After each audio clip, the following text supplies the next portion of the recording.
shit in my head.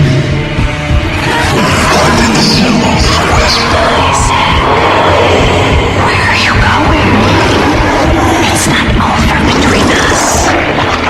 You can't be with me forever.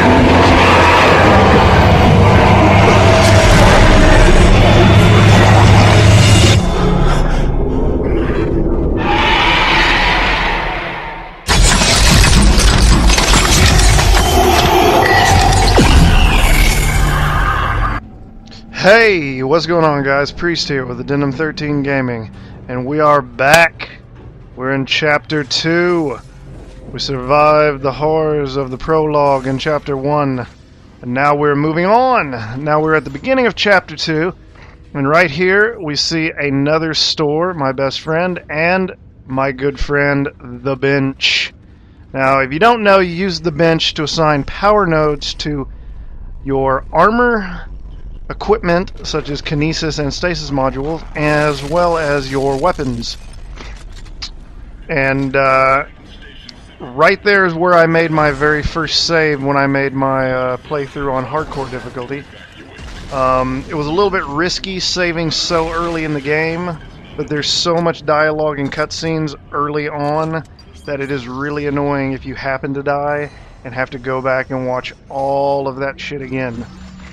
Now, right here in this room, keep one power node.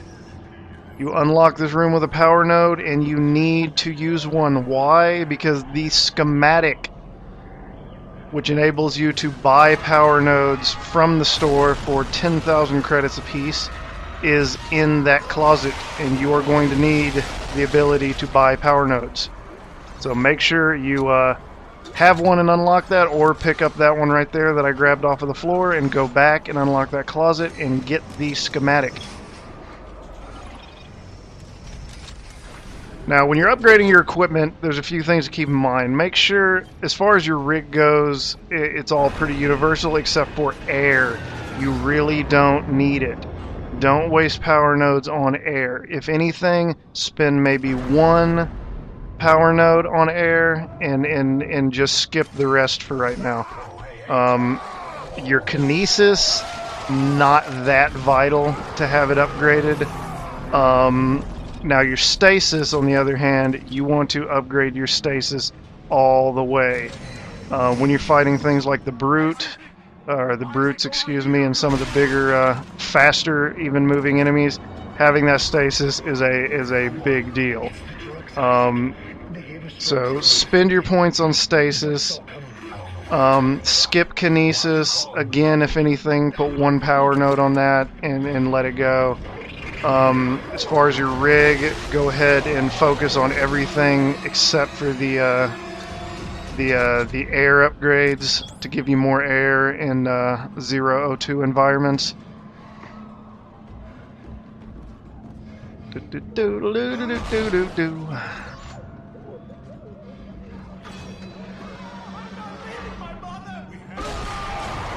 Now, that might look like I screwed up, but little surprises like that, as you see, it took no health from me. That was meant to happen. The game's designed that way.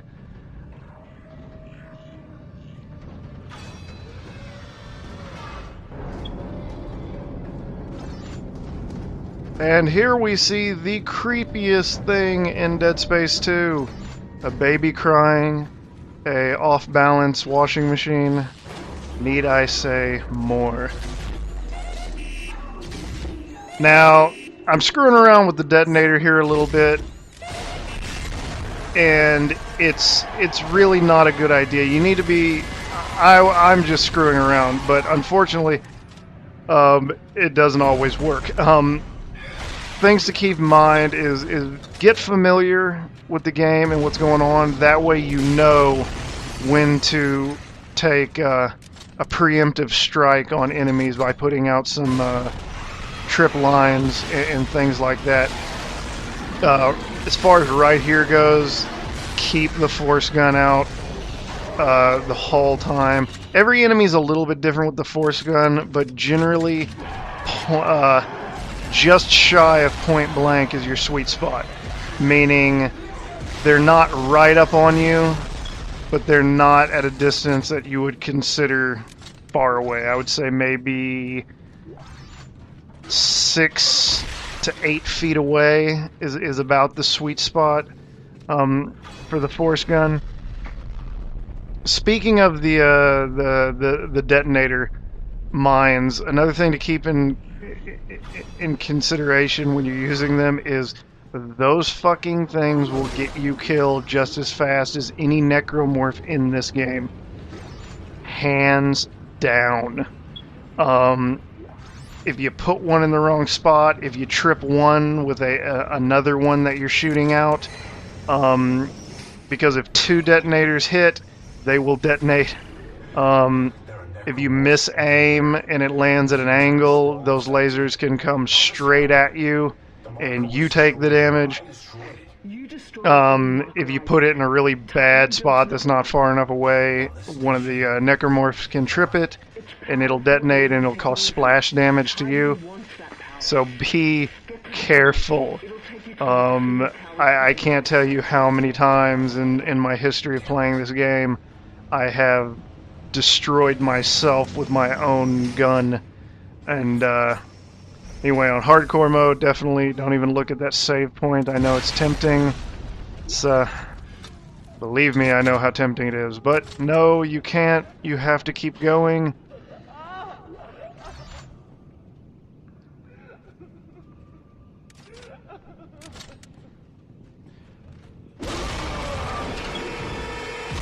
And again, the game makes it look like I'm crappy, but it was all planned that way.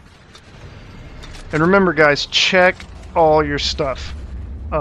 Check everything. Check boxes, bodies, closets, corners, everything in between. This guy comes alive. That first blast didn't get it, but now this guy right here, this guy kind of threw me for a loop. He normally I kill him right there where he drops, but for whatever reason, this time it did not work, and he jumped out of the way at the last second, and this would be really bad if this happened on hardcore mode. But then again, on hardcore mode, I would be going a lot slower. I would walk up a little bit, walk back, try to trigger the enemies while you yourself are remaining in a safe location. Okay, now these guys right here, I forget what they're called, but they're the they make that horrible noise and have the arms that explode. These guys will kill you straight out on hardcore difficulty. If they hit you with that arm, you're dead. Forget about it, start over.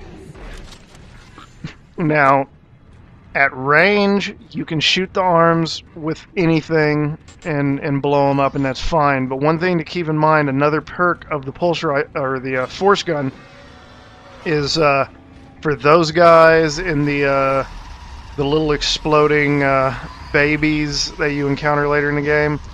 They all the force gun will not detonate them. In fact, there's an achievement in the game for killing so many of those little exploding babies without detonating them. And the force gun is how you need to do that. Later, when you're in the school, nursery school area, the force gun is going to be vital because you're going to run into a bunch of those guys. Now, here again, you see me kind of dicking around with the detonators, setting up a little preemptive grid. And this one I don't think worked out too good for me. Oh, never mind. Yeah, got you, motherfucker. Now these guys, the infectors right here, those guys need to be your top priority. When you see one of those, when you come into an area where you hear one, get them fast, because they will start bringing bodies alive left and right. And there are areas where you will encounter 2 of those, and they will bring every dead body on the floor to life if you don't get them quick.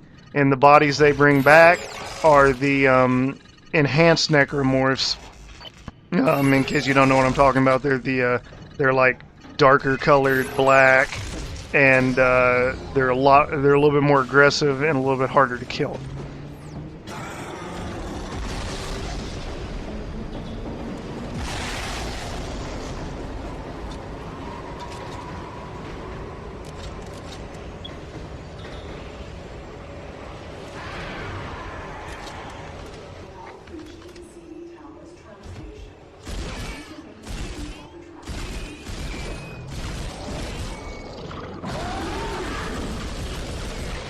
Now another priority is those guys, the vomiters, the spitters, call them what you want. Those guys, they throw them in at really awkward moments when you're tied up and busy, generally with other enemies.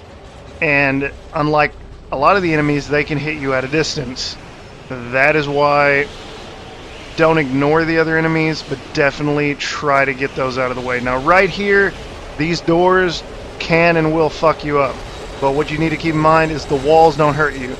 So you're going to go right, and then you're going to go left. You can go all the way as far as to let you go, and it won't cause you damage to be up against the wall. And that's the easiest way to avoid the doors. A lot of people think that if you go all the way to one side or the other and bump up against the wall, that'll kill you. But no, it won't. You just want to avoid those doors. Oh, the force gun, my love, I love you. You're amazing. Look at that. Now with the force gun, some of the big things, obviously you want damage, but the force gun reloads like shit. And it doesn't hold that many rounds, so you definitely want to try to upgrade capacity and reload speed. Even the base damage on the force gun is pretty good if you shoot it at the right distance. But definitely reload speed can screw you over in a tight spot. Alright guys, now this right here is going to be the next hairy, really shitty spot for hardcore difficulty. There are spikes on the ground that you can use, and on hardcore difficulty at this point, you will have to use them. And I miss, of course I miss. I don't miss that one. But nothing's going to come from behind you. Everything's going to be coming from the front and the sides. Primarily right there, the far left. You're going to have a couple things coming from your far right, but the primary focus is going to be front and far left.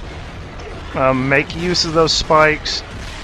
Try to abuse the force gun, and whatever you do, don't let that guy right there get near you. As soon as the enemies are cleared, you're going to hear a sound, and that's going to be the brute. You want to switch to your pulse rifle automatically, and bam, in the shoulder, and you're done. A little cutscene, a little explosion, a little more of Isaac getting pwned. Boom, and congratulations guys, you made it through Chapter 2. I'll see you in Chapter 3.